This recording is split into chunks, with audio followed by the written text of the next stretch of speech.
ating masarap na breakfast.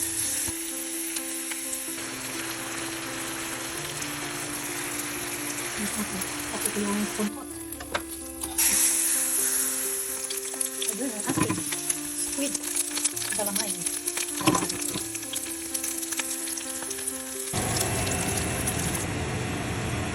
My fruit salad. Powdered curry salad. 2 minutes. Perfect ang pagkaluto. Baked whiting fillet. Ayan. Ayun. Successful ang ating bitso. So ito siya. Bulburan mo lang siya ng brown sugar or white sugar after siya maluto. Ganyan lang siya kabilis. Ito kasi ang unang bitso na alam ko. Kasi dati sa amin madami nagtitinda ng ganito. Lalo na yung mga maraming tanim na kasawa. So most of the time, ang bitso sa amin sa Cebu ay gawa sa kasawa.